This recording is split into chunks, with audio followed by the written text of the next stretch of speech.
사람의 힘으로 맑은 날과 흐린 날을 마음대로 조정하기가 힘들지요. 마찬가지로 우리의 마음 상태, 우리 뜻대로 조절하기도 이것이 참 쉽지 않습니다. 특별히 사람은 외로움, 그러니까 고독감에 빠지게 되면 더더욱 자신을 감당하기 어렵게 됩니다. 그런 말을 가끔 듣습니다. 아무도 없어. 다 쓸데없어. 당해본 사람이 아니면 누구도 몰라. 고맙긴 하지만 이 마음 아무도 모를 거야. 자, 이렇게 아름답고 찬란한 봄이 우리 앞에 이렇게 펼쳐져 있습니다만은, 그러나 남모를 우울함과 고독 속에 몸부림치는 이들이 더러더러 있습니다. 사실 그렇습니다. 특별히 이 코로나19 사태로 사회적 거리두기를 할 수밖에 없는 이 상황 속에서 이제 인간관계는 자꾸자꾸 단절이 됩니다. 힘들고 어려운 상황은 자꾸자꾸 커집니다. 그 한때를 보내는 우리들에게는 이 고독감의 문제, 참 심각하지 않을 수 없지요. 그래서 우리가 생각을 깊게 하게 됩니다. 사실 남편을 잃은 여인의 마음, 아들, 딸이 이거 다 헤아릴 수가 없습니다. 자식을 먼저 하나님의 품에 보낸 부모님의 그 심정, 이웃이 다 헤아릴 수가 없지요. 병든 몸을 안고 투병하는 이의 그 고통, 힘든 투병 생활, 아무리 주위에서 위로를 하고 그래도 아무도 그 마음 깊은 거 다 들여다볼 수가 없습니다. 사업이 어려워서 고민하는 그 밤잠 못 자는 심각한 그 고민, 다른 사람 다 이해를 못 하지요. 자, 사람들은 그런 순간에 그래, 정말 인생은 혼자야. 혼자 사는 거야. 이런 마음을 갖게 되고요. 그래서 더욱 고독감을 느끼게 됩니다. 이 고독은 사람을 참 불안하게 만듭니다. 우울하게도 만들지요. 패배의식에 빠지기도 하고요. 삶에 대한 의욕 상실, 절망감, 허무감, 그 속으로 우리를 자꾸 밀어넣습니다.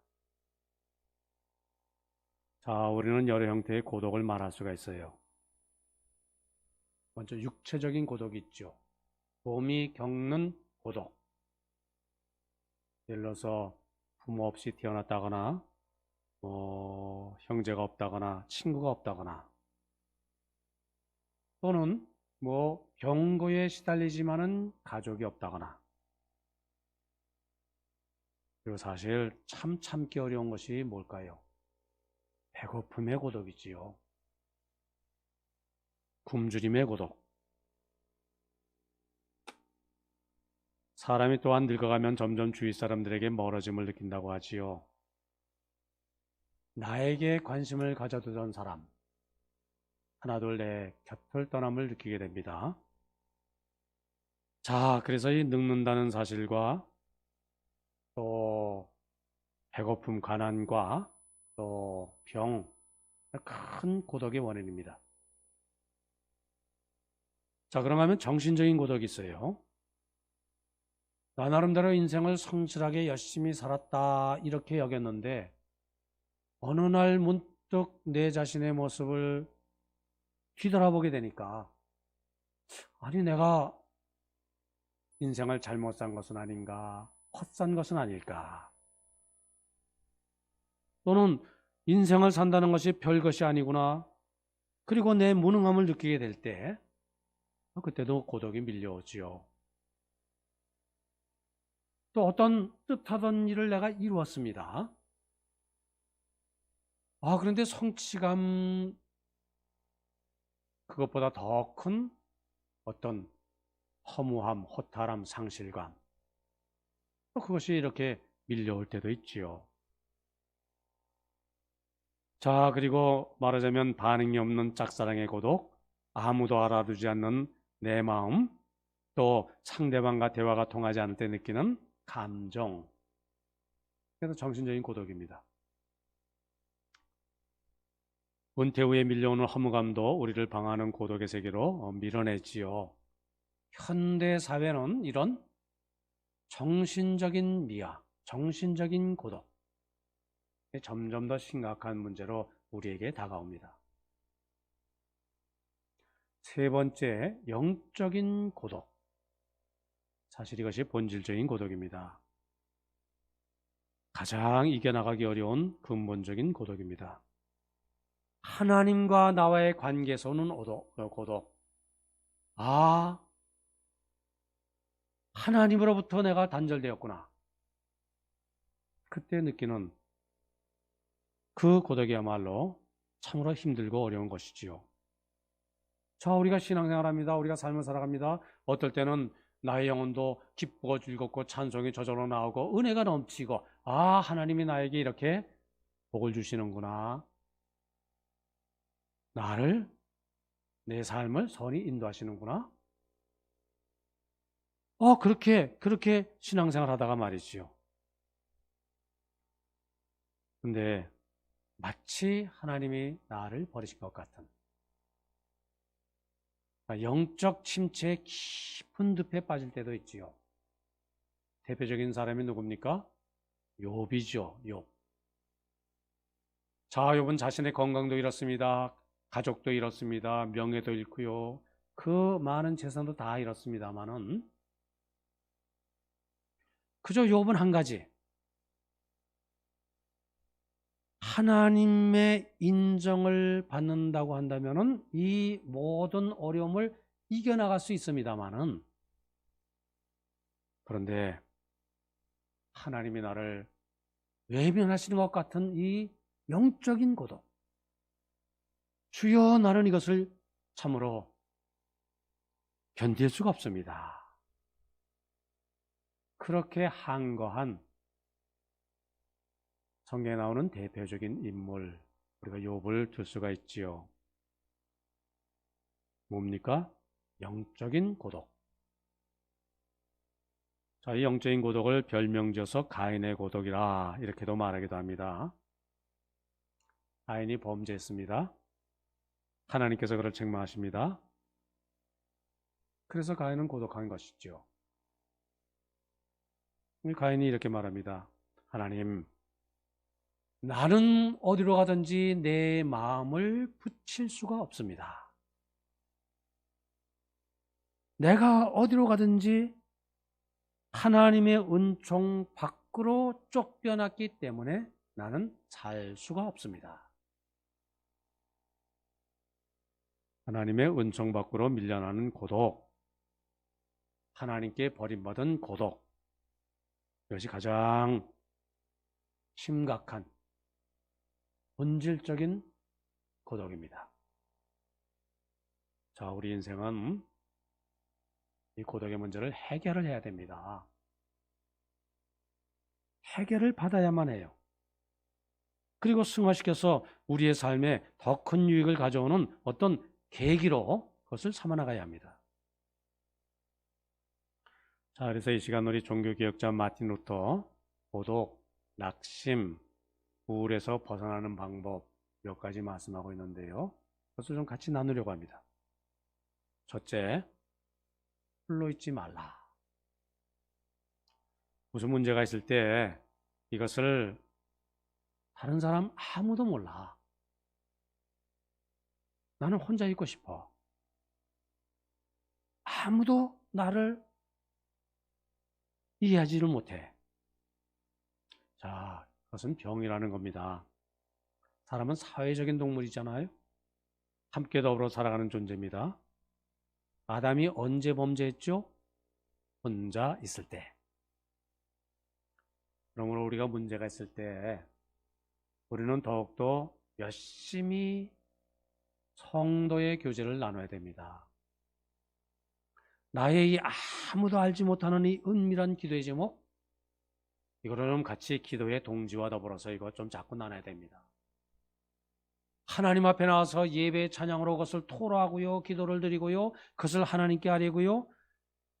그래서 하나님 안에서 그것을 해결받도록 힘써야 됩니다.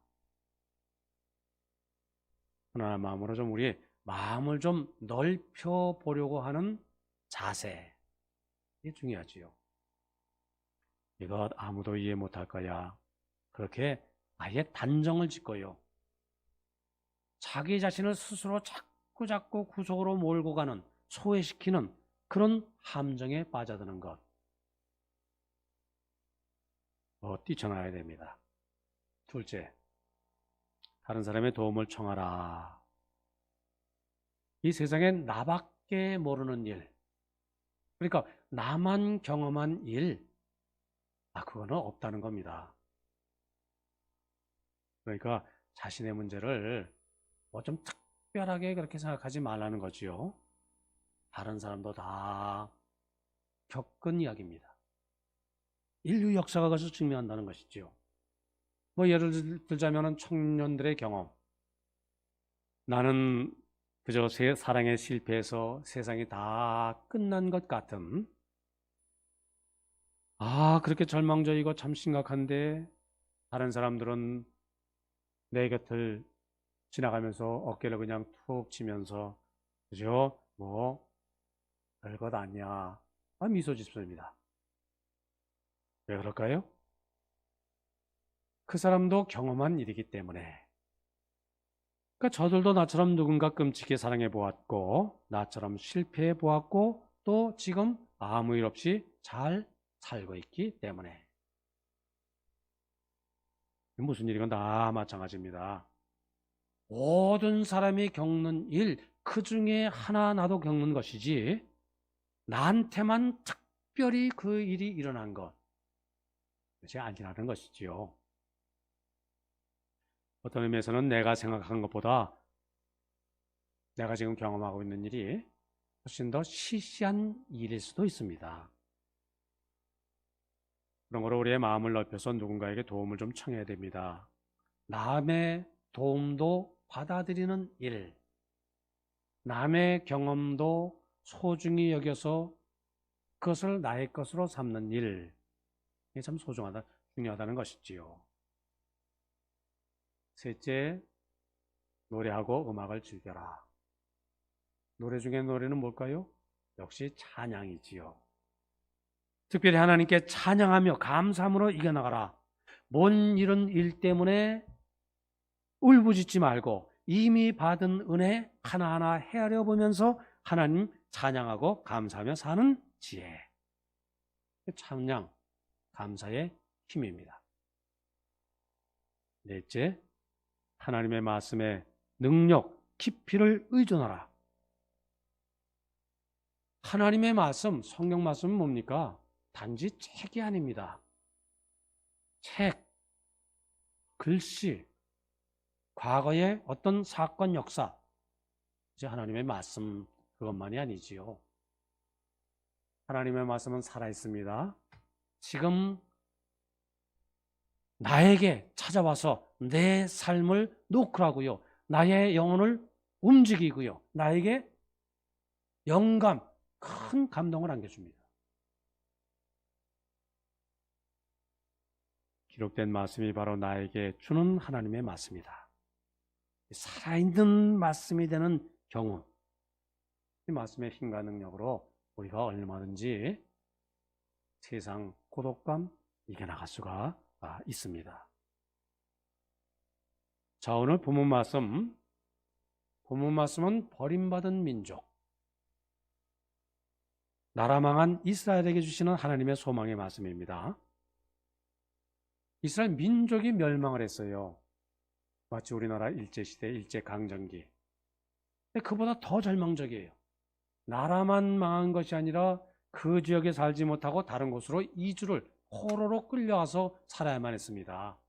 민족 말살 정책이지요. 소망이 없어요. 민족의 미래가 없어요. 아무런 삶의 의미도 소망도 다 잃어버렸습니다. 자, 잊혀진 바 된 존재, 고독 속에 몸부림치는 민족을 향해서 오늘 보면 말씀 하나님께서 뭐라고 말씀하시죠? 1절 말씀. 야곱아 너를 창조하신 여호와께서 지금 말씀하시느니라. 이스라엘아 너를 지으신 이가 말씀하시느니라. 자, 거기 보면은 야곱아 이스라엘아 그렇게 얘기했어요. 두 민족에게 말씀하는 것이 아닙니다. 강조의 표현입니다. 야곱아 이스라엘아. 내가 너에게 지금 말해. 내가 너에게 지금 강조해서 한 번 더 강조해서 분명히 너에게 전해. 자, 그러면서 하시는 말씀은 뭡니까? 너는 두려워하지 말아라.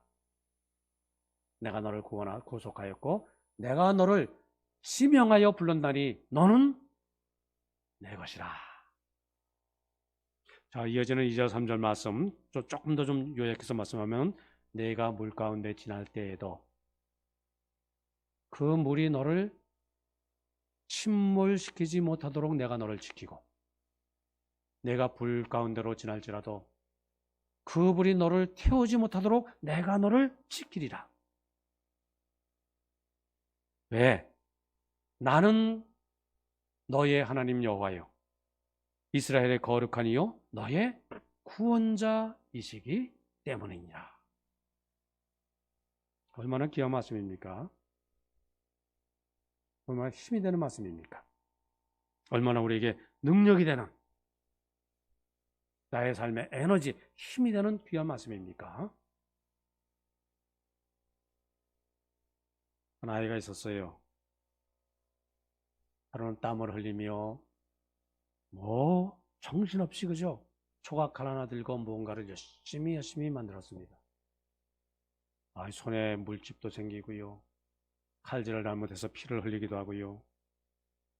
그러나 이 아이는 전혀 아랑곳하지 않고 온갖 정성을 기울였습니다. 그래서 며칠이 걸려서 드디어 나무로 만든 배 모형 그걸 만들었고요. 이리 보아도 저리 보아도 얼마나 멋진지 몰라요. 야, 내가 이런 멋진 작품을 만들었구나. 너무나 기뻐서 집 앞 강물로 뛰어갑니다. 배를 띄웠습니다. 그런데 그만 아차하는 순간에 배가 저만큼 떠내려가 버리고 맙니다. 이 아이는 얼마나 허탈했겠습니까? 울면서 집으로 돌아갑니다. 얼마나 속이 상했겠습니까? 자, 그런데 여러 날 후에 아이가 어느 상점 앞을 지나가는데 그 상점 쇼 윈도우에 자기가 만든 그 나무 배가 그 진열대 위에 이렇게 놓여 있는 겁니다. 깜짝 놀랐지요. 얼마나 반가웠겠습니까? 분명히 내 배인데? 자, 그래서 상점 들어갔습니다. 주인에게 말합니다. 자초지종 이렇게 말하면서 이제 그 배를 나에게 돌려주십시오. 상점 주인이 그냥 줍니까? 이것은 내가 돈을 주고 산 것이란다. 그냥 줄 수가 없구나. 아무리 애원해도 안 됩니다. 자, 아이는 집에 돌아갔습니다. 아끼던 돼지저금 통장 그것을 깨뜨렸습니다. 그 속에 있는 동전을 다 모아가지고 왔습니다. 물론 돈은 좀 모자라지만은 주인은 그 아이에게 배를 내주었습니다. 자, 얼마나 기뻤겠습니까? 자기가 만든 그 배를 가슴에 꼭 껴안고 그러고 말합니다. 너는 내 것이야. 너는 2번이나 내 것이 되었어. 첫째, 내가 너를 만들었으니 너는 내 것이고, 둘째, 내가 너를 돈을 주고 샀으니 내 것이야. 이제 절대 너를 잃어버리지 않을 거야. 우리 성도님들, 우리 하나님께서는 우리 성도님 한 분 한 분 이렇게 그 이름을 부르시면서 아무개야 나를 부르시면서 너는 내 것이다. 첫째, 내가 너를 창조하였으니, 만들었으니 너는 내 것이고, 둘째, 내 아들 예수 그리스도가 십자가에서 흘린 그 보혈의 피로 너를 샀기에 두 번이나 너는 내 것이 되었단다.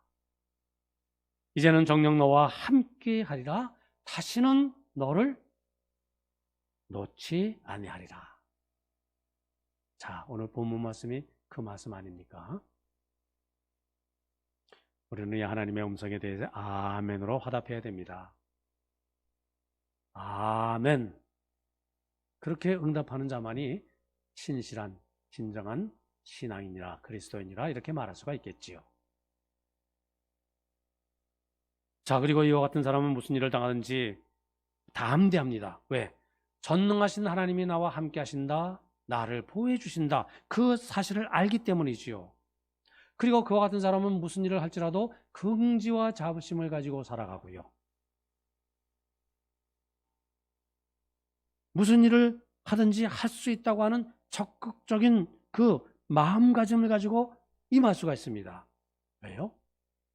나와 함께 하시는 하나님, 그 하나님이 나에게 힘을 주시고 나에게 지혜를 주시고 나에게 능력을 부어주시기 때문에. 성도님들, 진정 우리 하나님께서 사랑하는 이에게 주시는 가장 큰 은혜, 축복이 뭘까요? 자, 우리가 이 세상에 살아갈 때 꼭 아주 필수적으로 필요한 것이 있죠. 그걸 우리가 식, 의, 주 뭐 이렇게 말하기도 하고요. 돈이 얼마나 필요합니까? 그죠? 삶의 기본이지요. 건강, 뭐 돈 못지않게 참 중요합니다. 그리고 명예, 권력, 권세, 이 모든 것이 참 인간의 필수적인 삶의 조건입니다만은,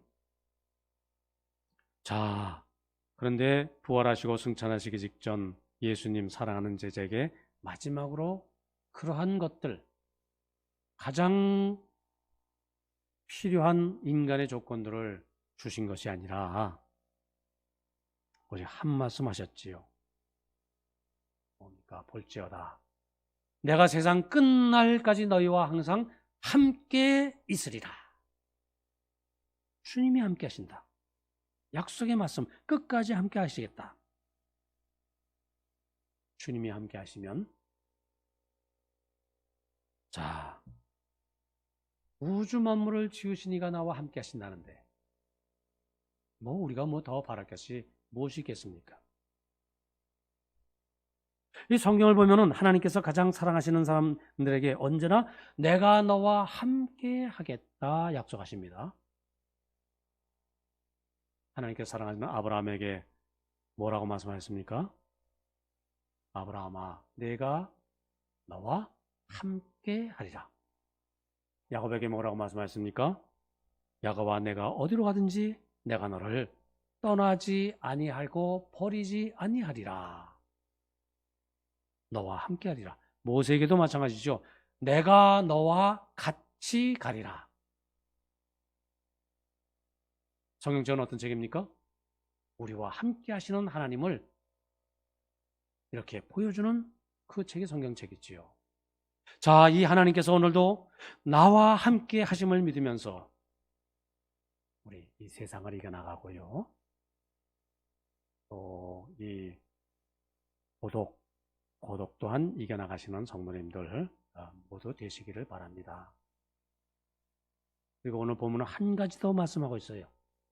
그것은 하나님께로부터 받은 사명이 있는 사람은 고독하지 않다. 고독을 이겨나간다.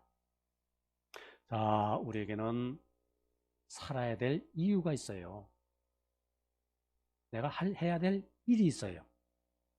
나를 통해서 이루고자 하신 하나님의 뜻이 계세요. 이 사명감이 분명한 사람은요, 허무감, 허탈감, 고독감, 이거 이겨나갈 수가 있어요. 7절 말씀이 아닙니까? 내가 내 영광을 위하여 창조한 자를 보게 하라. 우리의 삶의 사명, 내가 왜 삽니까?